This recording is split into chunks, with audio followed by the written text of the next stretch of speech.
ಇನ್ನು ಕರಾವಳಿ ಮತ್ತು ಪಶ್ಚಿಮ ಘಟ್ಟದಲ್ಲಿಯೂ ಕೂಡ ಮಳೆಯ ಅಬ್ಬರ ಹೆಚ್ಚಾಗಿದೆ. ತುಂಬಿ ಹರಿತಾ ಇದೆ ದಕ್ಷಿಣ ಕನ್ನಡ ಜಿಲ್ಲೆಯ ಜೀವ ನದಿಗಳು.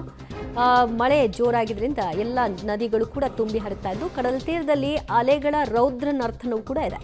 ಮಂಗಳೂರಿನ ಸೋಮೇಶ್ವರದಲ್ಲಿ ಕಡಲಬ್ಬರ ಹೆಚ್ಚಾಗಿದೆ.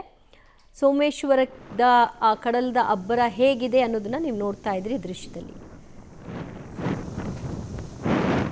ದಕ್ಷಿಣ ಕನ್ನಡ ಜಿಲ್ಲೆ ಹಾಗೂ ಪಶ್ಚಿಮ ಘಟ್ಟದಲ್ಲಿ ನಿರಂತರ ಮಳೆ ಆಗ್ತಾ ಇರುವಂಥ ಹಿನ್ನೆಲೆಯಲ್ಲಿ ಎಲ್ಲ ಜೀವ ನದಿಗಳು ತುಂಬಿ ಹರಿತಾ ಇದೆ. ಜೊತೆಗೆ ಕಡಲಿನ ಅಬ್ಬರವೂ ಹೆಚ್ಚಾಗಿದೆ. ನಾವು ಮಂಗಳೂರಿನ ಸೋಮೇಶ್ವರ ಕಡಲ ತೀರದಲ್ಲಿರುವಂಥದ್ದು ನೀವು ದೃಶ್ಯದಲ್ಲಿ ಗಮನಿಸಬಹುದು. ಕಡಲಿನ ಅಬ್ಬರ ಎಷ್ಟರ ಮಟ್ಟಿಗೆ ಹೆಚ್ಚಾಗಿದೆ ಅನ್ನುವಂಥದ್ದನ್ನು ಕಳೆದ ಕೆಲ ದಿನಗಳಿಂದ ನಿರಂತರವಾಗಿ ಸುರಿದಿರುವಂಥ ಮಳೆಯಿಂದಾಗಿ ಸಂಪೂರ್ಣವಾಗಿ ಕಡಲಿನ ಬಣ್ಣ ಕೆಂಪು ಮಿಶ್ರಿತವಾಗಿರುವಂಥದ್ದನ್ನು ನೀವು ದೃಶ್ಯದಲ್ಲಿ ಗಮನಿಸಬಹುದು. ಯಾವಾಗಲೂ ತಿಳಿ ಬಣ್ಣದಲ್ಲಿ ಇರುವಂಥ ಈ ಕಡಲಿನ ಅಬ್ಬರ ಇವತ್ತು ಹೆಚ್ಚಾಗಿರೋ ಜೊತೆಗೆ ಅದರ ಬಣ್ಣವು ಬದಲಾಗಿರುವಂಥದ್ದು. ಸಮುದ್ರಕ್ಕೆ ನದಿಯ ನೀರು ಸೇರಿದ್ದಂಥ ಸಂದರ್ಭದಲ್ಲಿ ಮಣ್ಣು ಮಿಶ್ರಿತವಾದಂಥ ನೀರು ಬಂದಂಥ ಹಿನ್ನೆಲೆಯಲ್ಲಿ ಸಮುದ್ರವು ಇದೇ ರೀತಿಯಾಗಿ ಕೆಂಪು ಮಿಶ್ರಿತವಾಗಿ ಇರುವಂಥದ್ದನ್ನು ನೀವು ದೃಶ್ಯದಲ್ಲಿ ಗಮನಿಸಬಹುದು.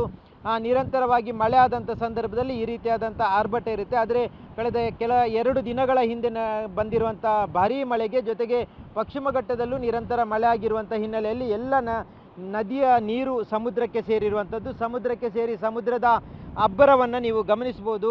ಭಾಳಷ್ಟು ದೊಡ್ಡ ಪ್ರಮಾಣದ ಅಂದರೆ ಮಳೆಗಾಲ ಆರಂಭ ಆದ ಬಳಿಕ ಯಾವ ರೀತಿ ಸಮುದ್ರದ ಅಬ್ಬರ ಇರುತ್ತೆ ಆ ರೀತಿಯಾಗಿರುವಂಥದ್ದು ಈ ಬಾರಿ ಮುಂಗಾರು ಸುಮಾರು 10 ದಿನಕ್ಕಿಂತಲೇ ಮೊದಲೇ ಈ ಜಿಲ್ಲೆಗೆ ಆಗಮಿಸಿರೋದ್ರಿಂದ ಮಳೆಯ ಆರ್ಭಟ ಹೆಚ್ಚಾಗಿತ್ತು. ಹಾಗಾಗಿ ಮಳೆಗಾಲ ಸಂಪೂರ್ಣವಾಗಿ ಆರಂಭ ಆಗುವ ಮೊದಲೇ ಕಡಲಿನ ಅಬ್ಬರವು ಹೆಚ್ಚಾಗಿದೆ. ಕಡಲಿನ ಸಂಪೂರ್ಣ ಇಡೀ ಕರಾವಳಿಯ ಉದ್ದಕ್ಕೂ ಕಡಲ ತೀರದಲ್ಲಿ ಇರುವಂಥ ತೀರಕ್ಕೆ ಅಪ್ಪಳಿಸ್ತಾ ಇರುವಂಥದ್ದು. ಅಲೆಗಳು ನಿರಂತರವಾಗಿ ಅಪ್ಪಳಿಸ್ತಾ ಇದೆ. ಭಾಳಷ್ಟು ದೊಡ್ಡ ಪ್ರಮಾಣದ ರಕ್ಕಸ ಗಾತ್ರದ ಅಲೆಗಳು ಈಗ ಕಡಲಿನ ತೀರಕ್ಕೆ ಬಂದು ಅಪ್ಪಳಿಸ್ತಾ ಇದೆ. ಹೀಗಾಗಿ ಸಮುದ್ರಕ್ಕೆ ಈ ಬಾರಿ ಮೀನುಗಾರಿಕೆಗೂ ತೆರಳಲಿಕ್ಕೆ ಮೀನುಗಾರರಿಗೆ ನಿರ್ಬಂಧವನ್ನು ಹೇರಲಾಗಿದೆ. ಮಾಮೂಲಿಯಾಗಿ ಜೂನ್ 1ರ ಬಳಿಕ ಮೀನುಗಾರಿಕೆಗೆ ತೆರಳಲಿಕ್ಕೆ ಇಲ್ಲ ಮಳೆಗಾಲ ಆರಂಭ ಆಗುವ ಸಂದರ್ಭದಲ್ಲಿ. ಆದರೆ ಈ ಬಾರಿ 10 ದಿನಕ್ಕಿಂತ ಮೊದಲೇ ಮೀನುಗಾರಿಕೆಗೆ ತೆರಳದಂತೆ ಜಿಲ್ಲಾಡಳಿತ ಸೂಚನೆಯನ್ನು ಕೊಟ್ಟಿದೆ. ಯಾಕಂತ ಹೇಳಿದರೆ ಇಷ್ಟೊಂದು ದೊಡ್ಡ ಪ್ರಮಾಣದಲ್ಲಿ ಅಲೆಯ ಅಬ್ಬರ ಇರುವಂಥದ್ದು, ಕಡಲಿನ ಅಬ್ಬರ ಹೆಚ್ಚಾಗುವಂಥ ಸಂದರ್ಭದಲ್ಲಿ ತೊಂದರೆ ಆಗುತ್ತೆ ಅನ್ನುವಂಥ ಹಿನ್ನೆಲೆಯಲ್ಲಿ ಜಿಲ್ಲಾಡಳಿತ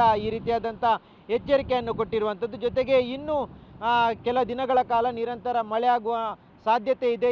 ಈ ಬಗ್ಗೆ ಹವಾಮಾನ ಇಲಾಖೆ ಈಗಾಗಲೇ ಸೂಚನೆಯನ್ನು ಕೊಟ್ಟಿದೆ. ಹಾಗಾಗಿ ಮುಂದಿನ ದಿನಗಳಲ್ಲಿ ಮತ್ತಷ್ಟು ಮಳೆ ಆದರೆ ಮತ್ತಷ್ಟು ಕಡಲಿನ ಅಬ್ಬರ ಹೆಚ್ಚಾಗುವಂಥ ಸಾಧ್ಯತೆ ಇದೆ. ಹೀಗಾಗಿ ತೀರ ಪ್ರದೇಶದ ನಿವಾಸಿಗಳಿಗೆ ಈಗ ಆತಂಕ ಎದುರಾಗಿರುವಂಥದ್ದು. ಕ್ಯಾಮ್ರಾಮನ್ ನಿಶಾಂತ್ ಜೊತೆ ಸುಖಪಾಲ್ ಪಳಲಿ, ಪಬ್ಲಿಕ್ ಟಿವಿ, ಮಂಗಳೂರು.